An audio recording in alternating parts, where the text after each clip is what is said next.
Today is a big episode as we will be finishing up Season 3, going through all the stats and awards, going through all of our players, talking about who did well, who we might be looking to move on from or improve upon, etc., etc. But before we do that, we've got a battle of expansion teams. Now, of course, they're not truly expansion teams as we're each in our third season, but taking a look at how the Sonics have done this year, at one point they were the #1 seed in the West. Looks like they've fallen a little bit, but this is a team that in their third season will be a home court playoff team in round 1, which is pretty impressive. I think they won the offseason. Last offseason, I think they had the best one of all 32 teams in the league, adding Jalen Green, Scotty Barnes, and Alperen Şengün, all guys, under 25 years old who are under contract for a long time now, and that's just an awesome trio, I think, to build around it. I think they need like a point guard, and they could be set maybe a little bit more depth as well. Philip Barrett could be their point guard of the future. I think he has that ability. We'll see how he develops in the offseason. I might switch his position, but I think this team has done an excellent job getting off some of their bad contracts and then building up a much more exciting future. And I'm excited to play them today. Came into the league at the same time, but on very different trajectories, as we, of course, are going to get another top 10 pick in the draft, going back to these standings. Taking a look, the Clippers have actually now surpassed the Hawks somehow in terms of being the worst team in the league. When I traded Jaden Hardy, obviously I didn't want to at all, and I was hoping we could get something good out of him because I didn't want to trade him. I never thought we'd get the #1 pick in the draft, and obviously we're not guaranteed to get that pick. We'll just have the #1 odds, unless the Clippers win their last game and the Hawks lose it. I don't know who would be the tiebreaker here, but either way, it's about the same percent chance of getting the #1 pick. So as much as I hated trading Jaden Hardy last year, the fact that it's going to turn into such an awesome pick, I think, helps salve the wound a little bit. Our pick is right now at the 6th spot. If we lose and the Lakers win, we could be 5th, or if we win and the Suns lose, we could fall to 7th. But right now we're looking at either 1st and 2nd and anywhere between 5 and 7th for our pick, with 1 game left in the calendar. Let's go ahead and hop in and play these Seattle Sonics. And we are ready to hop into the last game of the season against these very talented Sonics. And I'm actually quite impressed with what they've been able to do in their first 3 years of the franchise. I feel like in previous 2Ks, when I've kind of, off channel, of course, played with expansion teams, and I've had another CPU controlled expansion team, I've had to kind of babysit that team and make some moves for them to make sure that they don't screw themselves over. And I did have to make one manual trade in year 1 because the Sonics just took too many bad contracts. But other than that, I feel like they've done an excellent job just kind of managing themselves here. Or saw them about to be a home playoff team. And for this game, we will be focusing only on the makes, just because with stats and awards coming afterwards, we've got a lot to talk about then. And so gotta keep this episode length reasonable enough. So we'll be watching only the makes here as we see pretty tight ball game through the first 3. Alperen Şengün taking AC Stevens in the post, and Stevens with the block. Now on the other end, post mismatch, AC Stevens gets rewarded with the basket. Andre Stevens now on top of the key, dishes inside to Sidney Lowry for 2.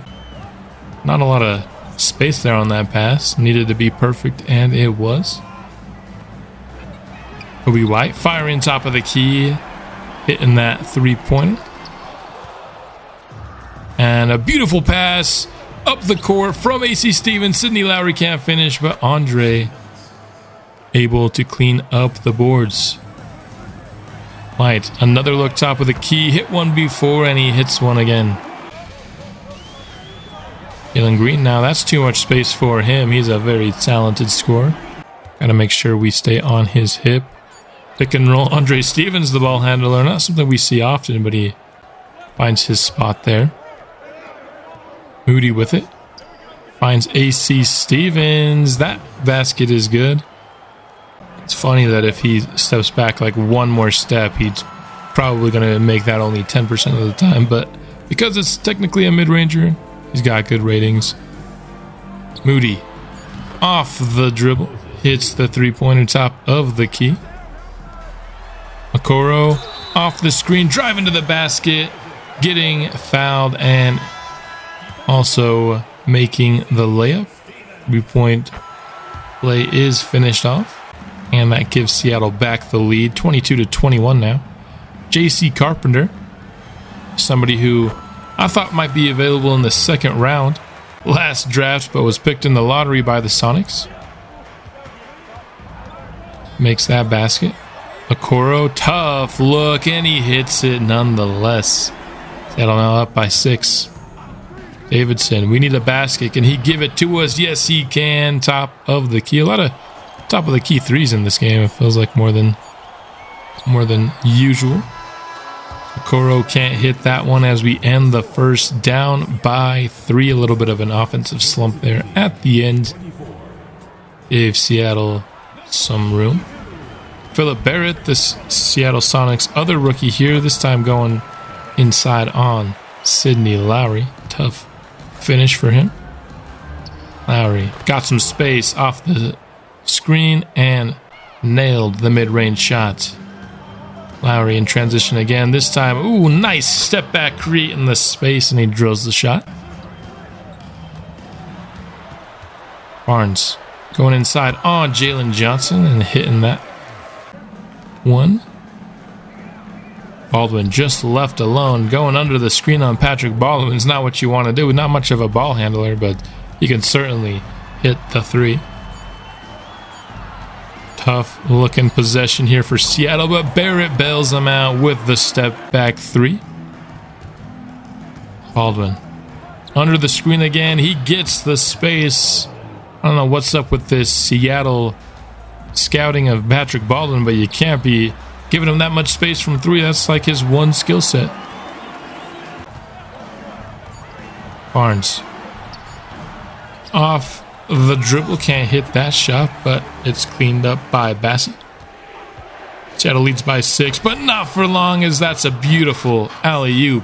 Davidson to Lowry. Lowry looked like he was floating on the air in that one. Barnes just taking Jalen Johnson and saying, yeah, I'm more athletic than you, I'm better than you, and it's so far working for him here in the second quarter. Davidson hits another 3. Clean look generated off the screen for Scotty Barnes. Lowry hits the 3 off the dribble. You can't leave this man that much space, and it's going to lead to a Seattle timeout. Green spinning and shooting the tough long 2, and he hit it. That's definitely something that you're not super surprised to see from Jalen Green. He is a tough shot maker. Okoro, he's been good from deep in this game, and Jalen Green, it's the mid-range jump shot. Green again, this time feeding it to Kobe White. Somehow got that shot off in traffic. Seattle with it again. Okoro with the shot clock winding down. Dribbles inside. Finishes over a bunch of sound defenders there on the inside. Wilson Fisher with it. To Moody on the wing, who hits the 3. Green finds the cutter inside. It's Kobe White, and after rattling around a little bit, that dunk finds its way through the hole. Moody inside, and a beautiful dish to a wide open Sidney Lowry from the corner. That shot is pure. Now last possession here of the second quarter. Jalen Green going to get stripped. We might have one more shot, but it's just going to be a half-court heave from Moody. Off the rim and out, and Seattle wins the quarter by 3 points once again, much like they did in the first. Now let's hop into some second half action. A little bit of a deficit, but nothing too big to overcome. Andre Stevens spinning around in the post against Barnes. Finds space for the shot. Now we're feeding him again. Going against Barnes once again, and another basket for Stevens. Off the miss. Wilson Fisher putting it up, and we find Andre Stevens now 6 straight points for the big fella. Now that's going to be a steal. Eventually Wilson Fisher picks it up, running the other way. And now we find the other AC Stevens in transition after a couple of pump fakes. We tied this game up at 59 apiece. Barnes, defended by Andre Stevens, finds Jalen Green with some space. He hits the three. Moody with it. Got a mismatch down low with AC Stevens. He shoots immediately before the double could come, and he hits the basket. Tough shot by Kobe White, and he hits it nonetheless. Thought that one might have been blocked. Gonna lead to a Nashville timeout. White just jacking up a three into the shot clock, but AC Stevens, you can't get beat on the boards right there. You know the miss is coming. Green, top of the key. Waiting for a pick, eventually gets it. Now pulls up in the mid-range and hits the shot. Seattle back up by 7. Green once again, and the Sonics on a bit of a run. We had this game tied at 59 apiece and just haven't been able to score or get stops since. And when we really need a bucket, Wilson Fisher comes through the most unlikely of sources. Barnes with it from the elbow, finds a cutting Jalen Green, who gets the dunk. Very athletic duo there with Barnes and Green.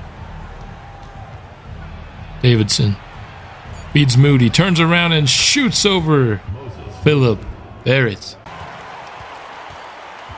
Barrett now in transition finds Fred Cooper Dyke for 3. And I kind of like how this Seattle team is constructed. They have their free agents as their first unit, and their second unit is a lot of their draft picks. I felt like I didn't love a lot of their draft picks because they often went for kind of the high floor, low ceiling guys. But now when all you're asking them to do is kind of be your second unit, those picks make a lot more sense. And Andre Stevens gets past J.C. Carpenter. Has a chance to get the and one.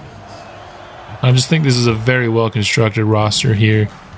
I think they don't really have great point guards, but I feel like point guard is one of the easier positions to find, you know, if you have access to free agency, that is, which we do not.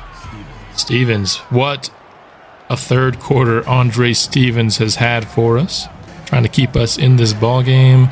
Coro just has been awesome from deep in this game, also from mid-range as well. Davidson just stepping back, firing over Philip Barrett, and got it in his eye. 5-point ball game, 79-84 as Alperen Şengün takes Shannon Stewart in the post. Stevens top of the key, dishes to Stewart immediately, and he gets the dunk, enters that Şengün bucket right back. And now third quarter winding down. We got time for one more shot. Andre Stevens just fires over Carpenter. Maybe needed to try to shake him a little bit there, but regardless, we end up down by 5. So we actually won the third quarter by just 1 point, but now we've got fourth quarter action. Still a very close game. Got to see who can come through here. Seattle just leaving Christian Davidson wide open from deep, and this game is tied at 86 apiece. Can we finish strong, though? We have never beaten the Seattle Supersonics. It's got to be the first time we do it. And once again, I don't know what is wrong with this Seattle scouting report. They keep leaving Patrick Baldwin wide the heck open from deep. And that's like the one thing he can do. I said it earlier, but it's still true. He didn't gain any skill sets throughout this game. Davidson, nice find to Lowry on the pick and roll. You know, using Lowry as a roller on the pick and roll is not something I saw us doing all that often, but it works for us quite well. And here we find him in transition. A little bit late, thought he might have been called for the offensive 3 seconds there. But we get the basket instead. Green. And we're starting to double a bit. Don't like that. You can see the help defense coming. Bassey driving in on AC Stevens, the basket and the foul. We'll send Bassey to the line to try to complete the 3-point play, which he does. Davidson, top of the key. Finds Patrick Baldwin, who gets it to AC Stevens. Back to Baldwin. Another clean look for him and another 3.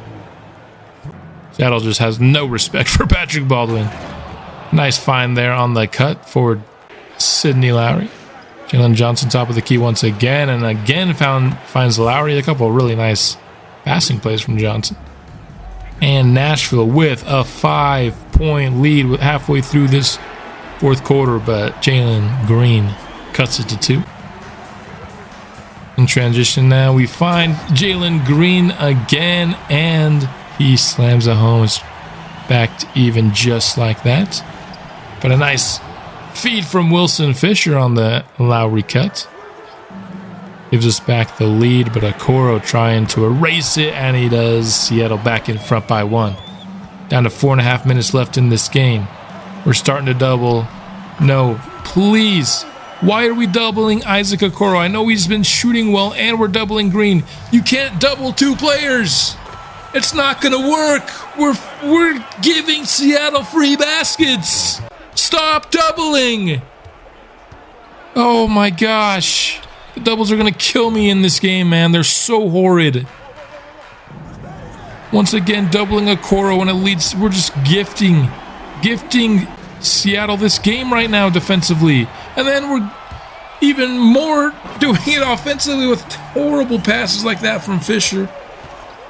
Now Lowry's given the game over to Seattle. I mean, this team really wants those increased lottery odds, it feels like, late in this game. Giving Seattle wide open buckets, giving them the ball offensively. This game was close, and now all of a sudden, if Kobe White hits this shot, we're down by 10 plus. Well, not plus, but 10 for now. Fisher finds Andre Stevens. Finally, we do something that makes it feel like we at least are trying.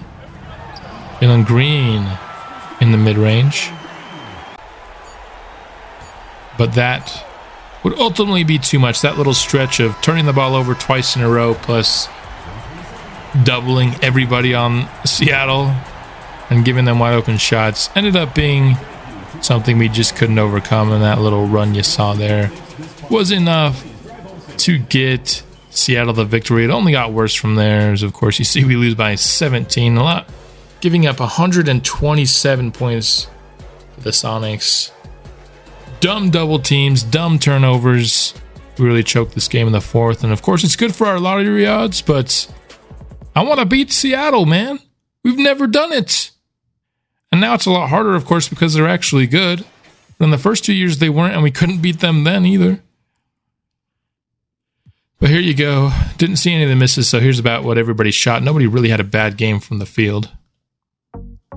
So now that the season is done, let's talk about the stats and awards for the year. Luka winning MVP with 33, 10, and 9, a steal and a half, and a block per game. Really good efficiency.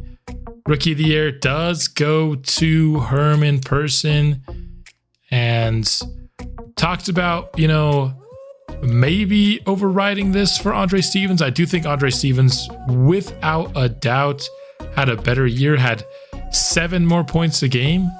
Or let's see, he had 9.7, so 6 more points a game. Really the only thing that Herman Person was like significantly better than him was rebounds, and that's it. Stevens had way more assists. Person had like 0.3 blocks more. Stevens had more steals. We're really talking about the difference between 6 rebounds per game and 10 rebounds per game. But I think that's more than made up for by the fact that Andre Stevens had a lot more. points. PER wise, we're talking about 16.5. EWA here is 5.7. Let's see what he's advanced, like 12.5. EWA, I think it's hard to, I don't know what the argument is for like the real argument for person over Stevens. Is like 2K just not valuing points enough? I know there was an era in 2K where it was just like points were super valuable and maybe rebounds and assists were being undervalued, and I think maybe it's swung the wrong way. I mean, we're talking about Herman Person here. Even his field goal percentage is a little bit better, but not that great, especially for a center who's taking all of his shots inside. I just don't see it. I don't see what gives Person the award. I mean, Stevens got injured a couple times, but he only missed 8 games. That's not enough to lose Rookie of the Year. So I do think that Andre Stevens, I don't like to override a lot, but just when it doesn't really make sense to me, I think all the advanced stats point to Stevens over Person, and every stat except for rebounds and slightly blocks also point to Stevens over Person. So I think this is the right pick here. Sixth man of the year goes to Jamal Murray, who's should not be a sixth man, but he was for the Blazers. And Wembanyama, your defensive player of the year, 2.6 blocks per game, 12.7 rebounds, and over his still as well. Also wins most improved. Let's see where he was at. I mean, goodness, plus 6 points per game, plus 3 rebounds nearly. Blocks were up too. Efficiency was way up, both threes and from the field. Yeah, absolutely a most improved. And then clutch player of the year goes to LaMelo Ball. Taylor Jenkins of the Pacers wins coach of the year. And then the Rockets GM making that deadline deal. Although, wink, wink, that was actually me. But the Rockets were in the 5th seed at the trade deadline when they made the deal for Trae Young and ended as the 1 seed, or at least that's the last I looked. They might not be the 1 seed, but I think they are. And so that Trae Young trade definitely earns him that. Talking about all NBA teams now, let's just quickly go through these stat lines. Already seen Luka, Jokic, 26, 12, and 8, 2.5 stocks on 50% shooting, 29, 7, and 9 for Ja Morant, shot over 50%. Seen Wemby's numbers, 27, 9 with 5.5 rebounds, shooting over 50% again for Ball. So all these guys very efficient here on the first team. Giannis with that second team, this is the lowest points he's scored since like 15-16 is the last time he scored lower than this. So it's been 10 years, but still, a really good player. Just a lot to go around here on this Pistons team. There's a lot of guys that need the ball there. 6, 3 stocks a game. Really good efficiency as always with Giannis. 26 points for Tatum, 8 and 4, shooting 54%. SGA here, 27, 5, and 8. 52% from the field. Anthony Edwards over 30 points per game for the first time in his career with 7 rebounds and 4 assists, shooting over 50%. And then Darren Anthony, year 2. 19 points, 11 rebounds, 5 assists, 3 stocks. By far the least efficient player we've seen here. But again, just in year 2. Garland, 25, 3, and 9 on 51%. 17, 13, and 3 on 46% from Mobley. Brandon Miller here with 22, 7, and 5 on 48%. Anthony Davis, 22, 13, and 2 that's 4 stocks a game, over 50% from him as well. And then Amen Thompson gets the starting job over Jalen Green and earns all NBA honors. Stat sheet stuffer with 18, 6, 8, 2 steals, half a block, shooting over 50%. He's coming into his own as a really good young player in this league. defensive team, I'm always overriding Luka. Luka is not an all-defensive player. I'll find a put Ben Thompson here. Anthony Edwards, you could argue he could be overridden too. Thompson twins now both making All-NBA. And there you have it. All rookie first team: Herman Person, Andre Stevens, Dean Ellis, Gus Miles, Quincy Carter, Phil Teague, Irvin Edwards, J.C. Carpenter, Shannon Stewart of our sound, and Matthew Mullins. So no all rookie team for Christian Davidson. Taking a look at the play-in. Actually, we'll be going through the playoffs next episode. What we're going to do to end this episode is take a look at the stats for the year, player by player, and just talk about what I thought about their season, starting, of course, with Sidney Lowry, the hometown kid who, in his second season, went up about 4.5 points, about an assist, about a full rebound, about half an assist. Steals were up over 1. Blocks he doubled. Field goal percentage was up to 50% and then 42% from 3. I definitely saw the leap that he took. Of course, went up a lot of overall and got a lot of badges as well. And so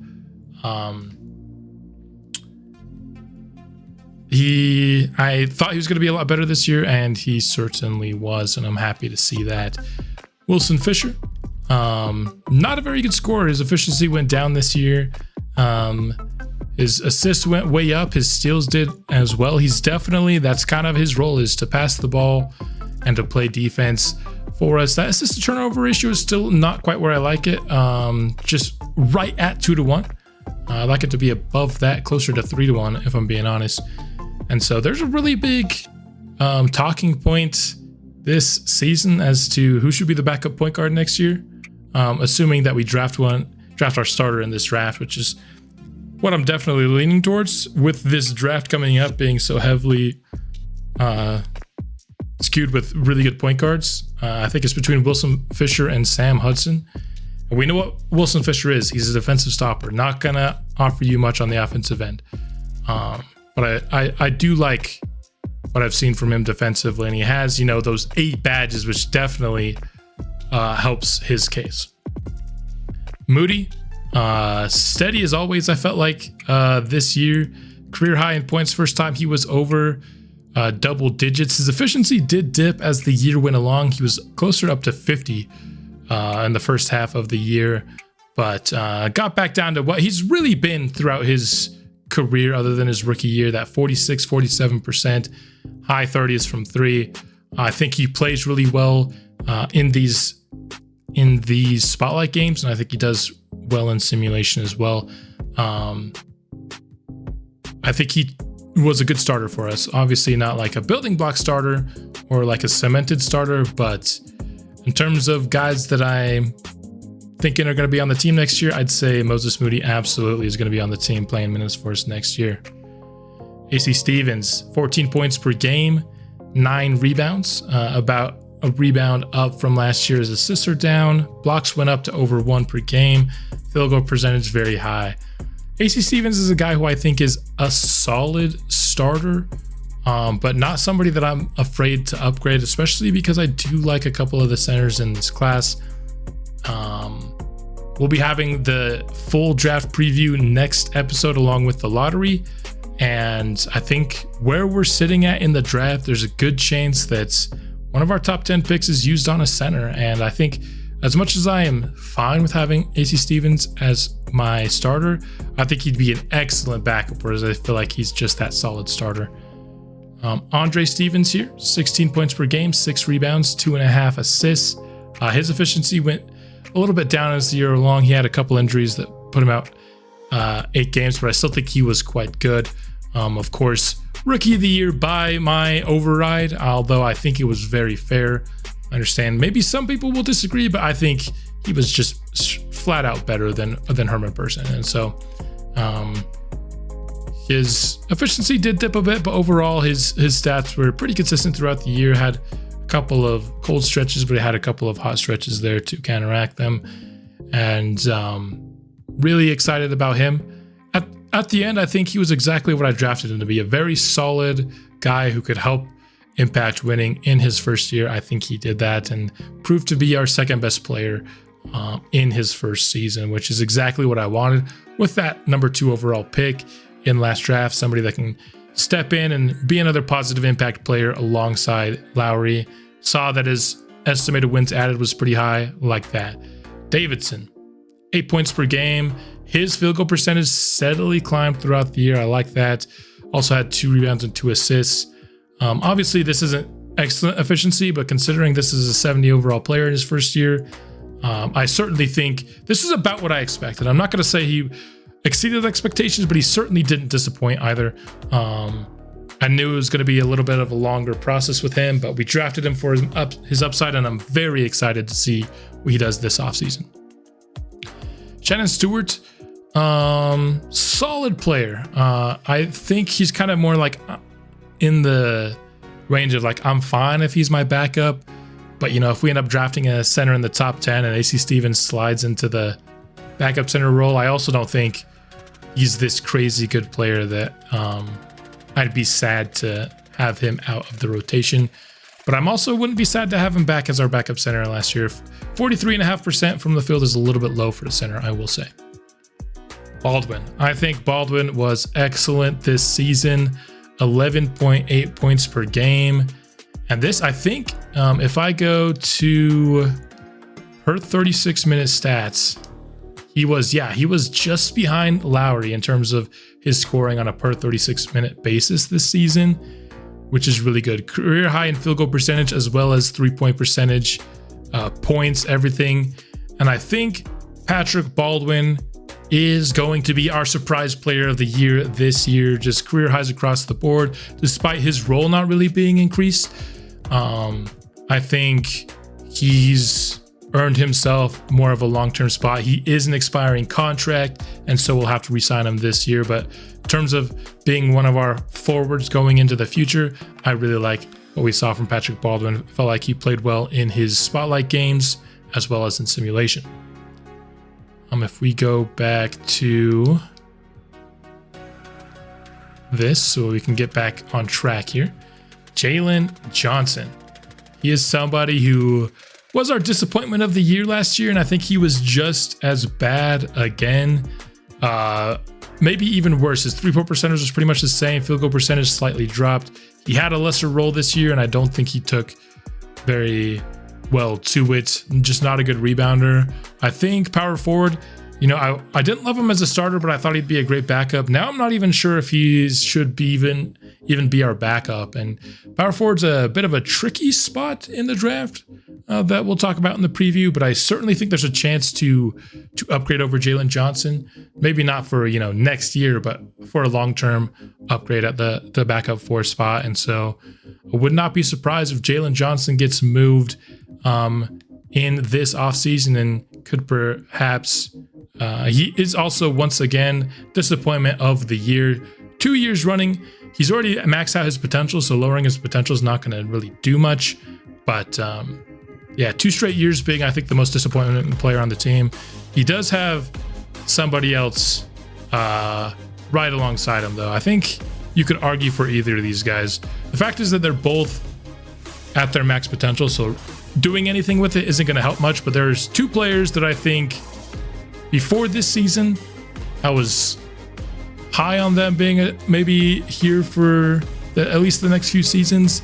Now I'm not so sure. Zaire Williams, his worst season with us by far, 36% only from the field, just 25% from 3, both career lows.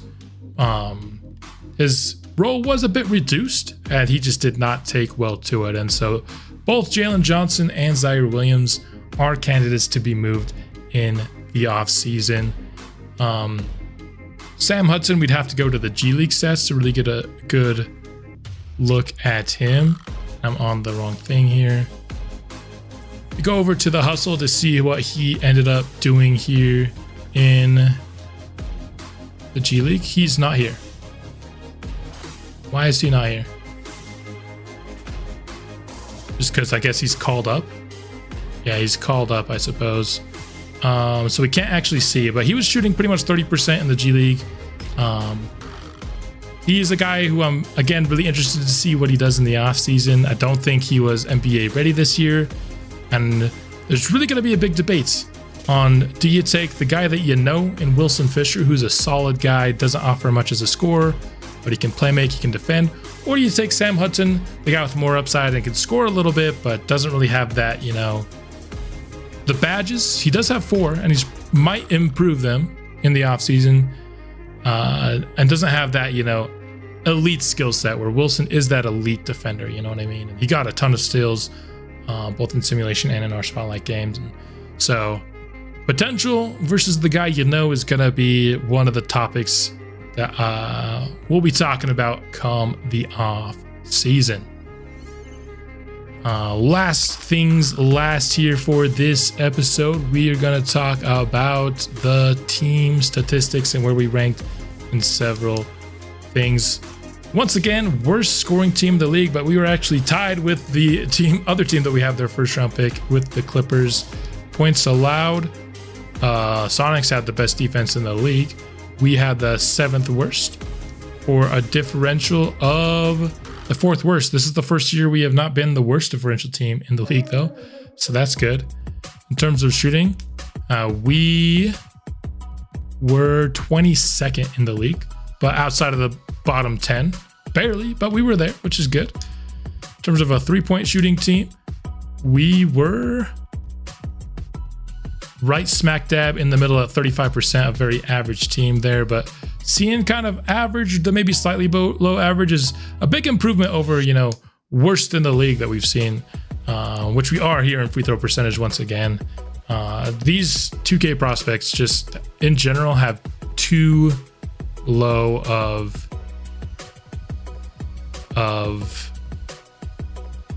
free throw ratings, if you ask me. They need to raise like the average free throw percentage of these guys. But anyway, offensive rebound percentage, we were pretty mid, which I imagine would be the same. We actually are in the top half of the league for defensive rebound percentage. Assists, I know we were very low in that. 4th worst in the league. Steals, we are... I missed us. Where did we go? 18th. Pretty average in there. Blocks, outside the top 20, but also outside the bottom 10. Converting points off of turnovers. Where did we rank there? 3rd best in the league. That is something that we did nicely. Second chance points, we were 23rd, so just inside the bottom 10. 18th in points in the paint. Our bench had about middle of the pack points, and our percentage was also middle of the pack. So our opponents shot the highest percentage in the league, and in terms of threes, they shot the 4th highest percentage in the league. So still struggling defensively, which I'm a little bit surprised by. I feel like we're not a bad defensive team, but apparently we are, and that's still something we need to improve on. That'll be something that we will look for in the next draft. We've got, now as we look here, the final standings. We're going to have the number 1 odds in the draft, as well as the number 6 odds as well. So for the 3rd straight season, we've got the number 1 lottery odds. That lottery will be coming in the next episode, which will be coming out soon, and I'll see you then.